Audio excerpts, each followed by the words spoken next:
Hi friends, இன்றைக்கி என்ன video பார்த்திங்கன்னா ஒரு கலம்காரி ப்ளவுஸ் கட்டிங் வீடியோ தான் பார்க்க போகிறோம். அளவு ப்ளவுஸ் வச்சு நம்மளுடைய சேனலில் கட்டிங் வீடியோ ஒரு சில வீடியோஸ் பார்த்திங்கன்னா 3.5 லேக்ஸ் வியூஸ் ப்ளஸ் 2 லேக்ஸ் 1 லேக் அந்த மாதிரி மோர் தென் லேக்ஸ் கணக்கில் வியூஸ் போயிட்டுருக்கு. ரொம்ப ஹாப்பியாக இருக்குது. அந்த வீடியோஸ்க்கு கீழே இருக்க கமெண்ட்ஸ் பார்த்திங்கன்னா, எனக்கு ஃப்ரண்ட் ஷேப் சரியாக கட்டிங் வரலை, ஆம்கோல் டாட்லேருந்து வர கட்டிங் தெரியலை, மார்க்கிங் எனக்கு தெரியலை, ஷோல்டர் எனக்கு முன்ன பின்ன வருது, அப்படி இப்படின்னு நிறைய கமெண்ட்ஸ் டவுட்ஸ் வந்திருக்கு. ஸோ அவங்களுடைய நேம்ஸ் எல்லாமே எனக்கு மைண்டில் இருக்குது. ஆனால் நான் சொன்னேன்னா ஒரு சில நேம்ஸை விட்டுட்டேன்னா அது மனசு கஷ்டம் வந்துடும். ஸோ எல்லா கமெண்ட்ஸ் பண்ண டவுட் கேட்ட எல்லா ஃப்ரெண்ட்ஸ் அண்ட் ஃபேமிலிக்காகவும் இந்த ஒரு வீடியோ நான் போடுறேன். இந்த வீடியோவில் என்னால் முடிஞ்ச அளவுக்கு பார்த்திங்கன்னா ரொம்ப டெத்தில் போய் சொல்லி கொடுத்துருக்கேன். வீடியோ ஸ்கிப் பண்ணாமல் பாருங்கள். ஃபஸ்ட்டு ஒரு ப்ளவுஸ் பிட்டை எப்படி போடுறது, அதை எப்படி மார்க் பண்ணுறது அப்படின்றத முதற்கொண்டு எண்டிங் முடிக்கிற வரைக்கும் உங்களுக்கு டீட்டெயிலாக சொல்லி கொடுத்துருக்கேன். இப்போ பார்த்தீங்கன்னா ஃபஸ்ட்டு இந்த மாதிரி நீங்கள் பிரெத்து போட்டுக்குங்க. அளவெடுத்து பாருங்கள் எவ்வளோ இன்ச்சஸ் வருதுன்னு. எனக்கு இந்த பிரெத்தில் பார்த்தீங்கன்னா 17 இன்ச்சஸ் வந்தது. ஓகேவா? அதுக்கு ஆப்போசிட் சைடில் இந்த மாதிரி பிரெத்து வச்சு பாருங்கள். இந்த பிரெத்து எவ்வளோ வருது உங்களுக்கு, அதாவது கிளாத்தோட பிரெத்து ஹைட்டு பார்க்கக்கூடாது, பிரெத்து எவ்வளோ வருது, அகலம் எவ்வளோ வருது அப்படின்றத நீங்கள் பார்க்கணும். ஓகேவா? இந்த பிரெத்து பார்த்திங்கன்னா எனக்கு 21 இன்ச்சஸ் வருது. ஸோ மோர் தென் 3 இன்ச்சஸ் எனக்கு ஜாஸ்தி வருது. ஸோ நான் 21 இன்ச்சஸ் இருக்க பிரெத்தில் தான் நான் போட்டு கட்டிங் பண்ண போகிறேன். ஏன் நான் 21 இன்ச்சஸில் போடுறேன் பார்த்திங்கன்னா, ஸ்லீவ் நம்ம ஜாயிண்ட் அடிக்க வேண்டிய வேலை இருக்காது, எங்கேயுமே நம்ம ஜாயிண்ட் அடிக்க வேண்டிய வேலை இருக்காது. இந்த ப்ளவுஸ் பிட்டு பார்த்திங்கன்னா 1 மீட்டர். இந்த ப்ளவுஸ் நான் ஒரு 38 to 40 சைஸ் இருக்கவங்க தாராளமாக போடலாம். 38லேருந்து 40 அந்த சைஸ் இருக்கவங்களுக்கு நான் இந்த ப்ளவுஸ் கட்டிங் பண்ணுறேன். பாருங்கள், எங்கேயுமே ஜாயிண்ட் இருக்காது. கிளாத் எவ்வளோ மேய்ந்திருக்கு, இதுலேயே நாட்டு குஞ்சம் பட்டி எல்லாமே வந்திருக்கு, எங்கேயுமே ஜாயிண்ட் இல்லை. ஸோ வீடியோக்குள்ளே போகலாம். இப்போ பார்த்திங்கன்னா நம்ம ஏற்றத்தாழ்வு ஃபஸ்ட்டு நம்ம கட் பண்ணி எடுத்துட்டோம். அதுக்கப்புறம் பார்த்திங்கன்னா ஒரு 2 இன்ச்சஸ் விட்டுருக்கேன் மடித்து தைக்கிறதுக்காக, பேக் பீஸ் மடித்து தைக்கிறதுக்காக 2 இன்ச்சஸ் கீழே விட்டு ஸ்ட்ரெயிட்டாக ஒரு லைன் போட்டிருக்கேன். அதுக்கு மேலே அளவு ப்ளவுஸை ஹிப்பு கரெக்டாக அந்த கோட்டில் படுற மாதிரி வச்சுருக்கேன். இந்த அளவு ப்ளவுஸில் எங்கேயுமே அவங்க கரெக்ஷன் சொல்லலை, ஸ்லீவ் மட்டும் ஹைட்டு கம்மி பண்ண சொல்லியிருக்காங்க, அவ்வளோதான். மற்றபடி எங்கேயுமே ஆல்ட்ரேஷன் கிடையாது. ஸோ கரெக்டாக ப்ளவுஸ் பீட்டை இந்த மாதிரி வச்சுக்குங்க. வச்சதுக்கப்புறம் இதில் ஒரு டிப்ஸு சொல்கிறேன் பாருங்கள். சைடில் நம்மளுக்கு கண்டிப்பாக இந்த மாதிரியான க்ராஸ் நம்மளுக்கு வரும். ஒரு அளவு ப்ளவுஸ் நீங்கள் வச்சிங்கன்னா இந்த மாதிரியான க்ராஸ் நம்மளுக்கு கண்டிப்பாக வரும். இப்போ இந்த க்ராஸ் எதுக்காக பார்த்திங்கன்னா, நம்ம இந்த டாட் பிடிக்கிறோம்ல, பேக் பீஸ் டாட்டு, அந்த டாட்டுக்காக தான் அந்த க்ராஸ் வருது. அதை விட்டுட்டு நீங்கள் அந்த க்ராஸ் இல்லாமல் ஸ்ட்ரெயிட்டாக தான் நான் ப்ளவுஸை வைப்பேன்னு வச்சிங்கன்னா அந்த அளவுகள் மாறும். ஸோ அப்படி வைக்கக்கூடாது. நம்ம மெயின் பார்க்க வேண்டியது நெக்கு டச் ஆகுதா, நெக்கு அந்த ஷேப்பில் அந்த மடிப்பில் நெக்கு டச் ஆகுதான்றதை மட்டும்தான் நீங்கள் பார்க்கணும். நெக்கு டச் ஆனாலே அந்த க்ராஸ் ஆட்டோமேட்டிக்காக வந்துடும். ஓகேவா? ஸோ இந்த மாதிரியான மெத்தடில் தான் நீங்கள் ப்ளவுஸை வைக்கணும்.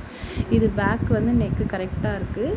ஸோ நான் 1/2 இன்ச்சு ரெடி அளவுலேருந்து 1/2 இன்ச்சு மேலே மார்க் பண்ணியிருக்கேன். ரேண்டமாக நெக்கு என்ன ஷேப்பில் இருக்குன்றதை ரேண்டமாக நான் மார்க் பண்ணி எடுத்துக்கிறேன். எடுத்துட்டு பார்த்திங்கன்னா உங்களுக்கு தெரியணுன்றதுக்காக நான் இந்த பக்கம் கிளாத்தை திருப்பியிருக்கேன். மெயினான மார்க்கிங் நான் இப்போ பண்ண போகிறேன்.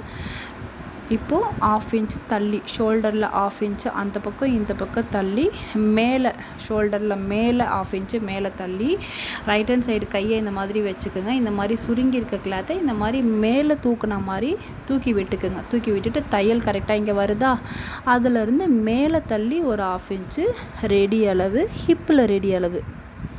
மறுபடியும் நான் உங்களுக்கு சொல்கிறேன் பாருங்கள். நெக்கில் மார்க்கிங் பண்ணியிருக்கேன், ஷோல்டரில் 1/2 இன்ச்சு இந்த பக்கம் அந்த பக்கம் மேலே மார்க் பண்ணிவிட்டு, ஆம்கோலில் 1/2 இன்ச்சு மேலே மார்க் பண்ணிவிட்டு, ஹிப்பு ரெடி அளவு அவ்வளோதான். இவ்வளோ தாங்க மார்க்கிங் பண்ணதுக்கப்புறம் கண்டிப்பாக பாக்ஸ் போட்டு தான் நீங்கள் வந்து மார்க்கிங்கை ஃபினிஷ் பண்ணணும். ஏன்னா நம்ம வந்து பார்த்திங்கன்னா அளவு ப்ளவுஸை வச்சு தான் நம்ம மார்க்கிங் பண்ணி கட்டிங் பண்ணுறோம். ஸோ நம்ம வந்து ஒரு நீட் ஃபினிஷிங்கு சேம் அந்த அளவு ப்ளவுஸில் என்ன இருக்கோ அதே நம்ம கொண்டு வரணும் அப்படின்னா கண்டிப்பாக நம்மளை ப்ராப்பராக வந்து நம்ம பண்ணணும். இதுக்கெல்லாம் வந்து படிப்பு கால்குலேஷன் தேவைப்படுது, எனக்கு படிப்பு வேணும், எனக்கு திறமை இல்லை, எனக்கு தெரியாது, இந்த மாதிரியான வார்த்தைங்களே தயவு செஞ்சு பேசாதீங்க. கண்டிப்பாக உங்களால் முடியும். இது பார்த்திங்கன்னா ரொம்ப ரொம்ப சிம்பிளாக தான் சொல்லி கொடுத்துருக்கேன். இது வந்து ஒரு வேலை மாதிரி தான். இது படிப்புலாம் அவசியம்னு கிடையாது. ஆம்கோல் ஸ்கேல் வச்சே நான் அழகாக பாருங்கள் ஆம்கோல் வரைஞ்சி எடுத்துக்கிறேன். இந்த கோட்டில் அந்த ஸ்கேல் டச் ஆகிற மாதிரி நீங்கள் வச்சிங்கனாலே ஆட்டோமேட்டிக்காக ஆம்கோல் வளைவு வந்து நம்மளுக்கு கிடச்சிடும். ஓகேவா? இப்போ நெக்கு பார்த்திங்கன்னா என்ன இருக்கோ அதை நம்ம ரேண்டமாக வரைஞ்சோம்ல, அதிலருந்து அழகாக ரவுண்டு ஷேப்பு வந்து நான் வரைஞ்சி எடுத்துக்கிறேன். ஓகேவா? கொஞ்சம் லைட்டாக பிரெத்தாகவே வரைஞ்சி எடுத்துக்கிறேன். இதில் முக்கியமான ஒரு விஷயம் பார்த்திங்கன்னா, என்ன தான் நீங்கள் பிரெத்து வரைஞ்சாலும் டைமண்ட் நெக் அது இது எந்த நெக்கு வேணாலும் வச்சுக்கோங்க, அது உங்களுடைய ஆப்ஷன். பட் மேலே வரும்போது ஷோல்டரோட கார்னரில் தான் முடியணும். அதை விட்டுட்டு நீங்கள் மேலேயும் 1/2 இன்ச்சு தள்ளி மார்க் பண்ணிங்கன்னா ஷோல்டர் வந்து குறுகிடும். அப்போது ஷோல்டர் நீங்கள் ஜாயின் பண்ணும்போது ஃப்ரண்ட்டு ஷோல்டரை விட பேக் ஷோல்டர் சின்னதாகிடும். ஸோ ஷோல்டர் இறங்கிறது, லூஸ் கொடுக்கறது, இந்த மாதிரியான பிரச்சனைகள்லாம் இதனால தான் வருது.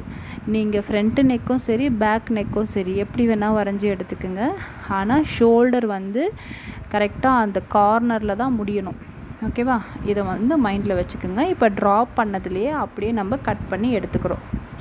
இப்போ கட் பண்ணியாச்சு. பேக் பீஸ் நம்ம ஃபினிஷ் பண்ணி எடுத்துட்டோம். பேக் கட் பண்ணதுக்கு அப்படியே ஆப்போசிட் பக்கம் திருப்பினா அங்கே தான் வந்து நம்ம ஸ்லீவ் கட் பண்ணோம். இதுதான் வந்து ப்ரொசீஜர்.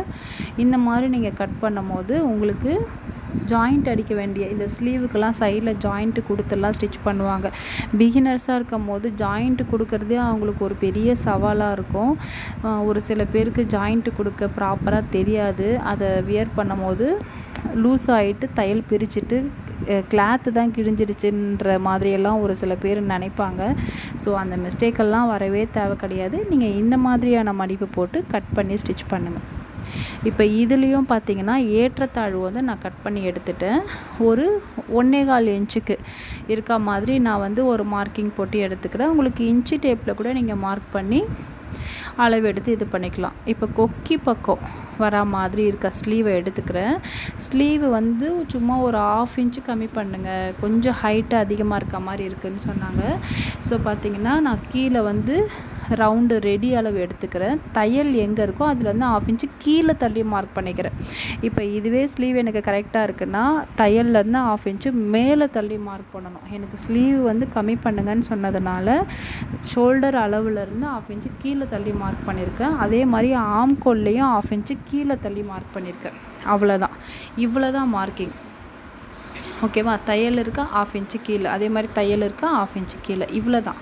இப்போ ஸ்லீவை எடுத்துட்டு 2 கைரேகை வரா மாதிரி, அதாவது 2 இன்ச்சஸ் வரா மாதிரி நீங்கள் வச்சுட்டு இப்போது அப்படியே ஒரு வளைவு போட்டு எடுத்துக்க வேண்டியதுதான். எடுத்துட்டு ஆம்கோல் ரெடி அளவையும் ஸ்லீவ் ரவுண்டு ரெடி அளவையும் ஜாயிண்ட் பண்ணிவிட்டு எக்ஸ்ட்ரா 2 இன்ச்சஸ் வரா மாதிரி நம்ம மார்க் பண்ணி எடுத்துட்டு எக்ஸ்ட்ரா அளவு விட்டு மார்க் பண்ணிவிட்டு கட் பண்ணி எடுத்துக்கலாம். இந்த ஸ்லீவ் வந்து நிறைய பேர் எனக்கு ஸ்லீவ் கட்டிங் வரலை, எனக்கு ஸ்லீவ் தனியாக வீடியோ போடுங்கன்னு சொல்கிறீங்க. எனக்கு தனித்தனியாக வீடியோ போடுறது எனக்கு வந்து அது பெனிஃபிட்டு தான்.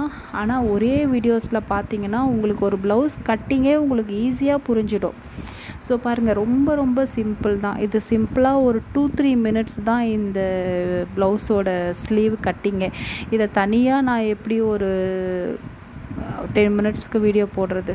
அப்படியே 10 மினிட்ஸ் நான் வளவலான்ட்டு பேசிட்டுலாம் போடலாம், ஒன்றும் பிரச்சனை இல்லை. அது தேவையில்லைன்னு நினைக்கிறேன். ஸோ இந்த வீடியோ உங்களுக்கு பார்த்தீங்கனாலே புரியும். அப்படி இல்லை எனக்கு ஸ்லீவ் கட்டிங் தனியாக தான் வேணும்னு நீங்கள் இந்த வீடியோ கீழே கமெண்ட் பண்ணுங்கள்.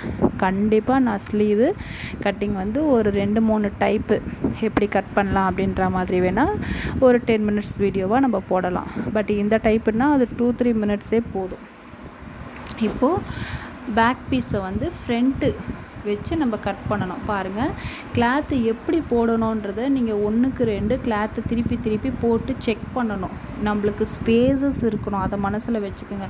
சும்மா போட்டு அப்படியே கட் பண்ணக்கூடாது. இப்போ பாருங்கள், நான் பேக் பீஸ் கட் பண்ணல, அதுக்கு ஆப்போசிட் சைடில் கிளாத்து கொஞ்சம் மீந்திருக்கும்.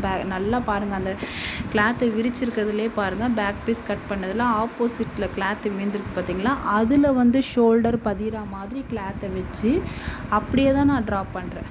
இப்படி நீங்கள் ட்ரா பண்ணி எடுக்கிறப்போ என்ன ஆகும்னா, கிளாத்து உங்களுக்கு சூப்பராக மீந்து போகும். இதில் நீங்கள் கொஞ்சம் நாட்லேருந்து பட்டியிலேருந்து ஐப்பட்டி ஊக்பட்டியிலேருந்து எல்லாமே நீங்கள் வந்து கட் பண்ணி எடுத்துக்கலாம். எங்கேயுமே நீங்கள் ஜாயிண்ட்டு போட தேவையில்லை. கிளாத்துக்கு வந்து நீங்கள் அவஸ்தைப்படணுன்ற அவசியமே இல்லை. இதில் ஒரே ஒரு விஷயந்தான், மார்க்கிங் வந்து நம்ம கரெக்டாக பண்ணணும். பாருங்கள், ஷோல்டர் மார்க் பண்ணேன், ஆம்கோல் மார்க் பண்ணேன், லெஃப்ட்டு ரைட்டு ஸ்ட்ரெயிட்டாக ஒரு லைன் போட்டேன். பாருங்கள், நான் அதில் தான் வந்து அந்த ஸ்கேல் மார்க்கிங் பண்ணிகிட்ருக்கேன். மார்க்கிங் பண்ணி எடுத்துகிட்டு பேக் பீஸை வந்து எடுத்துட்டேன். இப்போ வந்து பார்த்திங்கன்னா ஆம்கோலுக்கு பாக்ஸ் போட்டுட்ருக்கேன். கண்டிப்பாக ஆம்கோல் பாக்ஸு மறுபடியும் போடணும். ஏன்னா அப்போ தான் வந்து மறுபடியும் நீங்கள் இதில் வந்து உள் டெப்த் எடுக்கணும், அதாவது உள் வளைவு ஒன்று எடுக்கணும். அந்த மாதிரி எடுக்கிறப்ப தான் ஆம்கோலில் வந்து உங்களுக்கு சுருக்கங்கள் வராது. இப்போ பாருங்கள், முடிஞ்ச அளவுக்கு நான் பாக்ஸ் போட்டு எடுத்துட்டேன். இது நார்மலாக நம்ம அதுலேருந்து ட்ரா பண்ண வளைவு, அதிலேருந்து உள்ளே தள்ளி நடுவில் ஒரு டாட் வச்சு அப்படியே ஒரு வளைவு எடுத்துக்க வேண்டியதான். இதை தான் வந்து ப்ளவுஸோட உள் வளைவுன்னு சொல்லுவாங்க. இந்த உள் வளைவு நீங்கள் எடுக்கும் போது தான் பார்த்திங்கன்னா ஆம்கோல் சுருக்கங்கள்லாம் வந்து வராது. ப்ளவுஸில் ஃப்ரண்ட்டில் வந்து நம்ம வியர் பண்ணும்போது சுருக்கம் இல்லாமல் ஃப்ரீயாக இருக்கும்.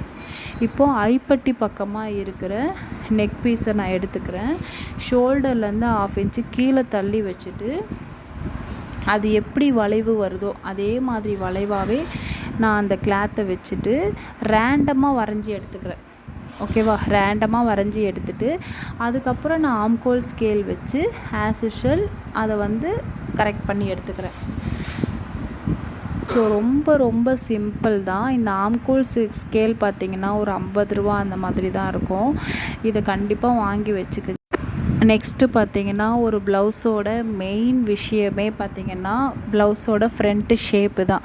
நம்ம என்ன தான் ப்ளவுஸ் மெட்டீரியல் வந்து டிசைனாக எடுத்தாலும், ப்ளவுஸ் பேக் நெக் வந்து டிசைனாக நல்லா சூப்பராக பர்ஃபெக்டாக ஸ்டிச் பண்ணி கொடுத்தாலும் ஃப்ரண்ட்டு ஷேப்பு சரியில்லைன்னா அந்த ப்ளவுஸ் வந்து கஸ்டமருக்கு பிடிக்காது.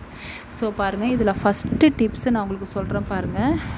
கொக்கி பக்கம் வர ஷோல்டரை 2ஆக மடித்து எடுத்துகிட்டு ஷோல்டர்லேருந்து 1/2 இன்ச்சு கீழே தள்ளி நம்ம வச்சு மார்க் பண்ணுவோம். ஓகேவா, ஒரு சில பேர் என்ன பண்ணுவாங்கன்னா மேலே ஷோல்டரில் ஈக்குவலாக 2 பாதி வச்சுட்டு கீழே வந்து இந்த பக்கம் அந்த பக்கம் தள்ளி வைப்பாங்க.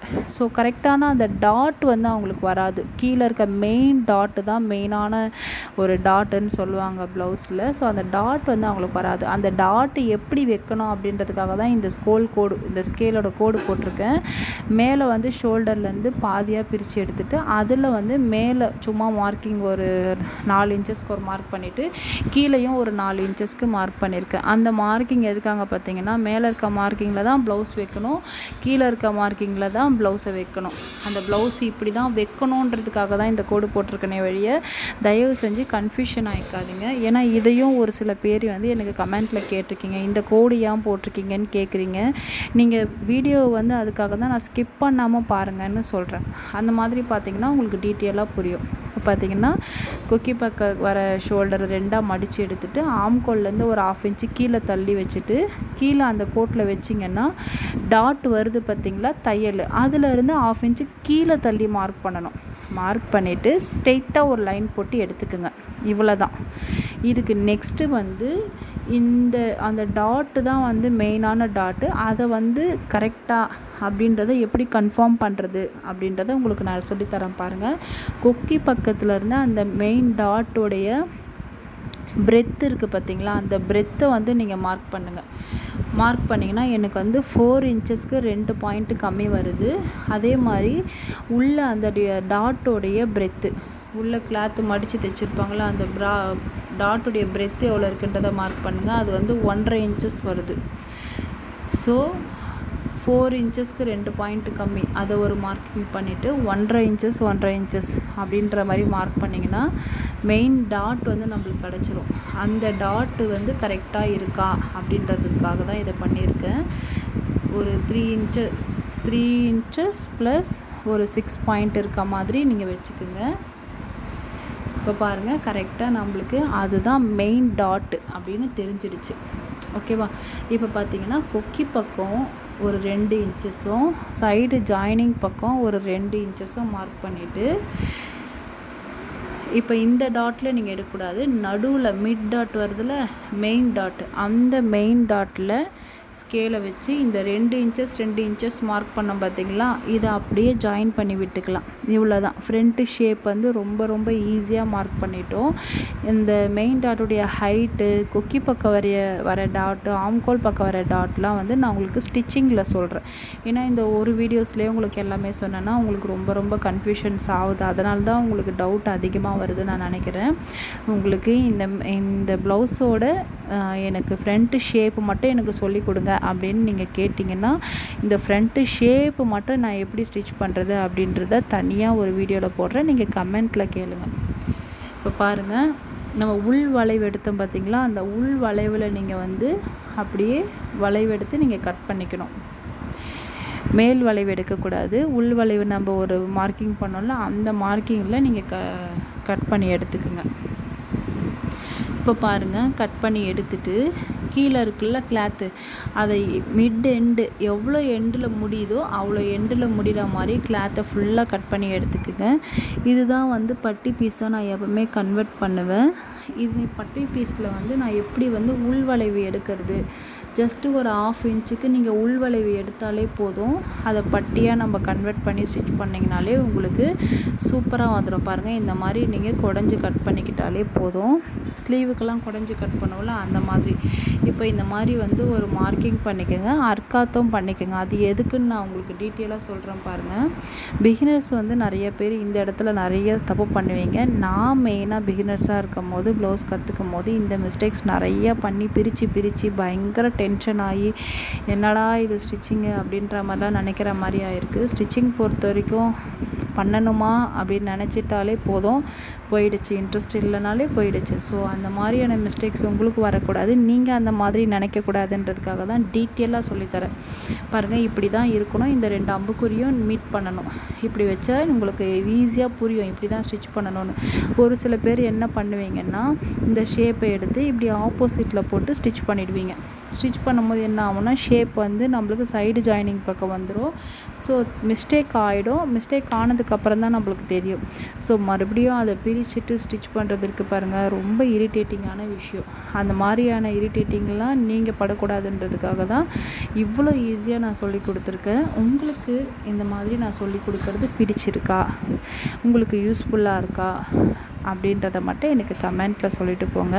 உங்களுடைய கமெண்ட் அண்ட் லைக்கு தான் என்னை வந்து அதிகமாக மோட்டிவேஷனல் பண்ணிகிட்ருக்கு. நான் நெக்ஸ்ட்டு வீடியோ போடுறதுக்கு எனக்கு கொஞ்சம் மோட்டிவேஷ்னலாக இருக்குது. ஸோ உங்களுக்கு பிடிச்சிருந்தால் கமெண்ட் பண்ணுங்கள், லைக் பண்ணுங்கள், உங்கள் ஃப்ரெண்ட்ஸ் அண்ட் ஃபேமிலிக்கு ஷேர் பண்ணுங்கள். தென் மறக்காமல் நம்மளுடைய சேனலை வந்து சப்ஸ்கிரைப் பண்ணி வச்சுக்கோங்க. இப்போ ரீசன்ட் டைம் வந்து பார்த்திங்கன்னா எல்லோரும் நிறைய பேர் நம்மளுடைய சேனலை வாட்ச் பண்ணுறீங்க, ரொம்ப ஹாப்பி. பட் பாதி பேர் வந்து சப்ஸ்கிரைப் பண்ண மாட்டீங்க. அது ஏன்னு எனக்கு புரியல. ஏன்னா தொடர்ந்து 3 நாள் நம்மளுடைய வீடியோவை நீங்கள் பார்த்தீங்கனாலே 4வது நாள் ஆட்டோமேட்டிக்காக உங்களுக்கு வந்து இன்டிமேஷன் காமிச்சிடும் நீங்கள் சப்ஸ்கிரைப் பண்ணலனாலும். ஸோ அதனால் பண்ண மாட்டீங்களா என்னென்னு தெரியல. சப்ஸ்கிரைப் பண்ணி வச்சிங்கன்னா எனக்கு கொஞ்சம் மோட்டிவேஷனலாக இருக்கும். இப்போ மீதி இருக்க கிளாத்தில் வந்து பார்த்திங்கன்னா நான் வந்து கிராஸ் பீஸ் கட் பண்ணி எடுத்துக்கிட்டேன். தென் வந்து ஐப்பட்டி ஊக்பட்டிக்கு கட் பண்ணி எடுத்துக்கிட்டேன். அதுலேயே வந்து குஞ்சம்க்கு கட் பண்ணி எடுத்துக்கிட்டேன். எல்லாமே இதுலேயே ஃபினிஷ் ஆகிடுச்சு. நம்ம எங்கேயுமே சைடு ஜாயினிங் பண்ணலை. ஓகேவா? அதாவது எக்ஸ்ட்ரா கிளாத்து சைடு ஜாயின் பண்ணி நம்ம பண்ணலை. ஸோ ரொம்ப ஈஸியாக சொல்லி கொடுத்துருக்கேன்னு நினைக்கிறேன். வீடியோ பிடிச்சிருந்தால் கண்டிப்பாக கமெண்ட்டில் சொல்லிட்டு போங்க. தென் நெக்ஸ்ட்டு என்னென்ன வீடியோ வேணும் அப்படின்றத எனக்கு கமெண்ட்டில் சொல்லுங்கள். ஒரு சில பேர்லாம் கேட்குறீங்க, எனக்கு பிரின்சஸ் கட்டு கொடுங்க, தென் வந்து மேக்ஸி கொடுங்க அப்படின்னு சொல்கிறீங்க. ஒரே ஒரு ரெக்வஸ்ட் நான் சொல்கிறேன். இப்போ பிரின்சஸ் கட்டும் சரி, மேக்ஸையும் சரி, இப்போ ஒரு கஸ்டமர் வந்து நம்மளுக்கு கொடுக்குறப்போ நம்ம ஸ்டிச் பண்ணி கொடுக்கலாம். பிரின்சஸ் கட்டோ மேக்ஸியோ இல்லை நான் வியர் பண்ணுற மாதிரி இருந்தால் உங்களுக்கு நான் பர்சனலாகவே நான் எடுத்து ஸ்டிச் பண்ணி கொடுப்பேன். எனக்கு அந்த மாதிரி இல்லை, அதனால் என்னால் அதை போட முடியல. கண்டிப்பாக இதுக்காகவே நான் ப்ரே பண்ணிகிட்ருக்கேன். யாராவது ஒருத்தவங்க கஸ்டமர் கொடுத்தா கொஞ்சம் ஹாப்பியாக இருக்கும். கொடுத்த உடனே கண்டிப்பாக உங்களுக்கு அப்லோட் பண்ணுறேன், தப்பாக எடுத்துக்காதீங்க. நெக்ஸ்ட் வீடியோவில் பார்க்கலாம். தேங்க்யூ, பாய்.